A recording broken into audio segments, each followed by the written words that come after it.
bi tarata in na stade Amadou Gon Coulibaly la Mali ale ni Burkina Faso olu bɛna o disi gwasi ɲɔgɔn na yaasa ka se ka sira sɔrɔ ka taa quart de finale la. Burkina Faso ka degeli karamɔgɔ Hubert Velud ale ni Steve Yago kɔfɛla tannikɛla dɔ olu tun bɛ kunnafonidilaw ɲɛfɛ.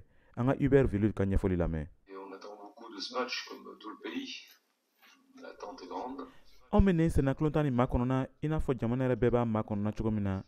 Bɛɛ ka laɲini kɔni o ka bon kojugu. Min y'an ka kunnadiya ye anw sera ka lɔgɔkun kelen sɔrɔ ka an yɛrɛ labɛn. An y'an lafiya bɔ ɲanama. An ye baara fana kɛ terrain fana kan. Bi an bɛ se ka min fɔ o ye ko maa jogilen foyi tɛ anw fɛ. O tɛmɛnen kɔ fana ne ka sɛnɛkulontanla Sima Jogi k'a dabɔ Adama Gerera ale min taara a ka club la. O kɔfɛ ne bɛ se ka min fɔ kɔni an bɛɛ labɛnnen don an bɛna nin sɛnɛkulontan nin kɛ ni an sɛbɛ bɛ ye.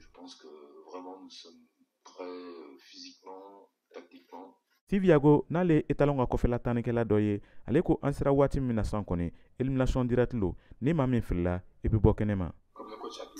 I n'a fɔ anw ka degeli karamɔgɔ y'a fɔ cogo min na an sera yɔrɔ min na san kɔni o ye élimination directe daminɛma le ye a tɛ komi i n'a fɔ an tun min kɛra phase de poule kɔnɔ sabula o tuma na hali n'a sɔrɔla i bɛnna match wɛrɛ la i bɛ se ka i kun kɔrɔta nka sisan kɔni o tɛ yen tuguni o de kosɔn an kan ka fɛn bɛɛ bila sen kan min bɛ se k'a to kɔni an ka kunkɔrɔta sɔrɔ.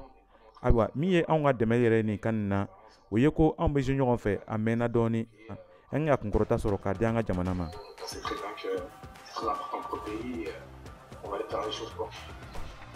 Min mana ŋaniya sɔrɔ nin sɛnɛkulontan nin na Burkina Faso ale ni Mali cɛ olu bɛna quart de finale tan Buaké Dugura nin tun ye Kade Tarawele kumakan ye ka bɔ Korogo VOA Bambara a tɔgɔ la.